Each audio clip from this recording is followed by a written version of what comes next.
Welcome to our video on advanced techniques for improving your eBay auctions. In this video, we'll explore using Audacity to record your audio.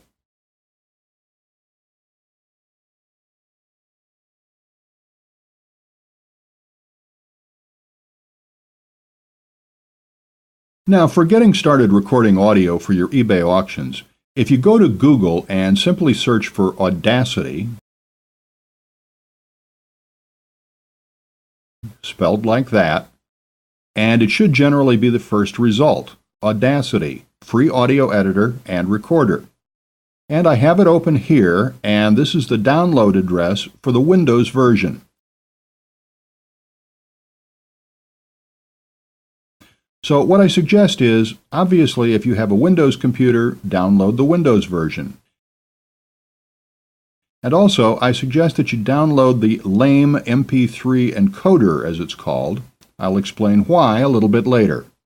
Alternative versions are available for Mac, Linux, Unix, and so on.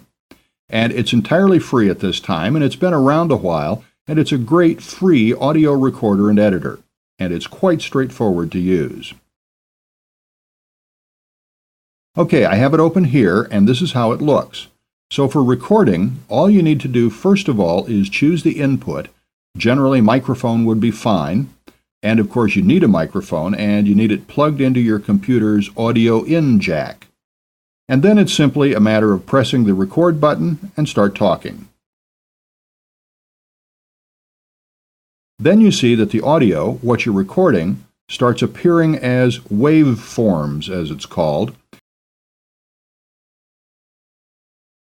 The flat lines are silences, or at least they're quieter than the wave patterns that are appearing. That's the actual recording audio, the louder audio.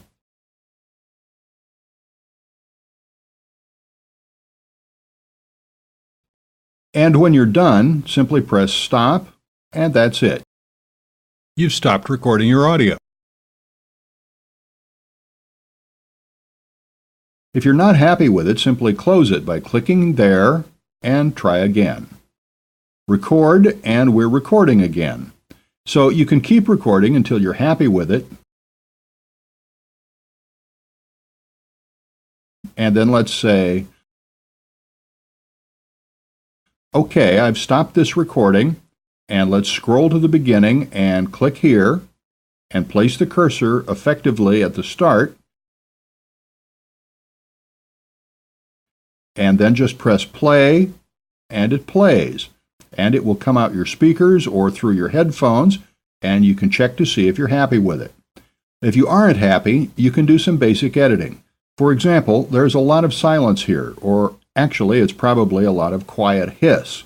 You can click, hold, and drag to select areas, and then choose, for example, Edit, Delete. So if we delete that section, that selected area, it's gone. So you can tidy things up a bit in that way. If you want to zoom in or out, you can just use the zoom tool, which zooms in to wherever the cursor is or where the selection is, or you can zoom out. So you can have a bit more control that way, and you can see things a bit more clearly perhaps.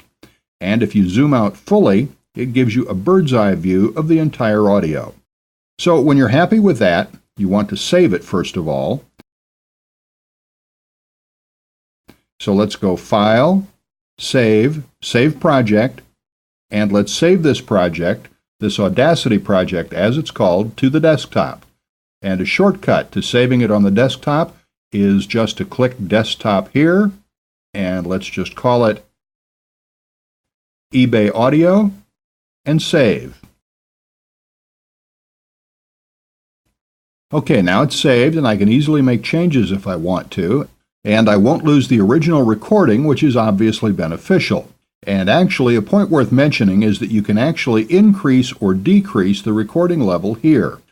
There's a picture of a microphone and a slider, and you can actually increase it or decrease it if you want to record higher or lower volume. If your recording is too quiet, then you may wish to increase the recording level. If it's too loud and coming off the top and bottom of this area, then it's too loud and it will come off as distorted and may even clip some of the audio. So you kind of want to be in the middle, or maybe just barely touching the top and bottom of this area. And actually, what you can do is record at a level like this, which is fine, and then as an example, go to Edit, select All to select the entire audio, and then Effect, Normalize, and let's OK that. And you see that it increases it a bit, and it makes the audio, it kind of evens out all of your audios at one specific peak level. So you may find that useful to do. Okay, let's actually save those changes we've just made. So File, Save. Okay, I want to export it to MP3 now. So first of all, what you do here is go to Edit Preferences,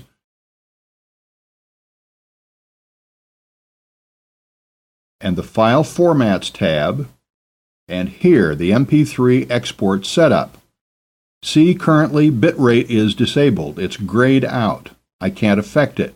So we need to find the MP3 export library. And how you do this, let's go back to the web browser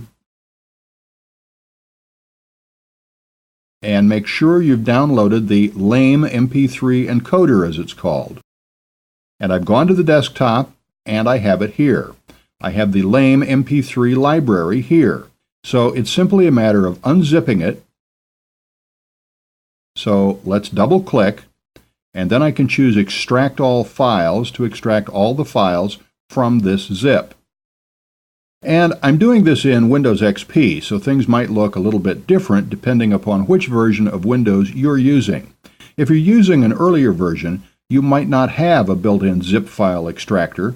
So in that case, there's a free piece of software available, or currently free, called Extract Now at extractnow.com. And it allows you to open zip files and extract all the files from within. So it's really a nice piece of free software. But here's the extraction window, so let's do Next. And let's just do Next again. And this may take a few moments to unzip all this. And it should be done fairly soon. And okay, it's done. And we can show extracted files. So Finish. And okay, here are the extracted files.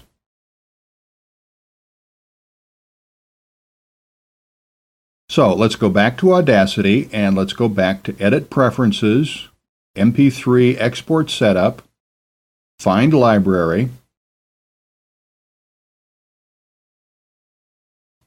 Okay, would you like to locate lame_enc.dll now? Yes. Okay, we need to search the computer for it, so I extracted the files to the desktop and this folder. So let's go to this folder here, and within that folder, there's another folder. So let's go here, and here it is. That's where I extracted it to. So if I just click to select and open, and there we go, that's set up the MP3 export functionality. So which bit rate do you want to export at? Basically, higher bit rates mean higher quality. But if the bit rate is too high, then the file is quite large, which more or less defeats the point of MP3, which is that it's quick to download. So you may want to experiment, but generally I've had pretty good results with 32 bits. But you may want to try different settings and see which ones you're happy with, because obviously the lower the bit rate, the lower the audio quality. But I find that 32-bit is generally okay. So let's OK that. And now, File, Export as MP3, and now I'm going to export to the desktop this eBay audio.mp3 file. So save. Okay, tag information. Tags are just extra information added to the MP3, such as title, artist, and so on.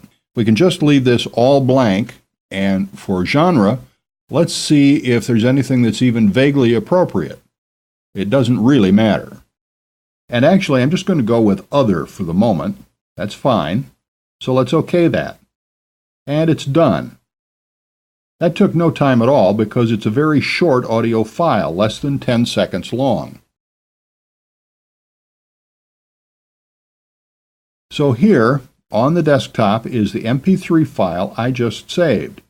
And actually, if I go back to Audacity and choose File, Open, and OK, we've gone to the desktop, and if we just click on the MP3 file and open it, that opens it. And I wanted to open it in Audacity to demonstrate that it's been saved, that Audacity saved an exact duplicate of the audio I created just in MP3 format. Okay, I have two versions of Audacity open. One has the initial project, the initial audio project, and the other is the MP3. So if I flick between them, there's actually no noticeable difference.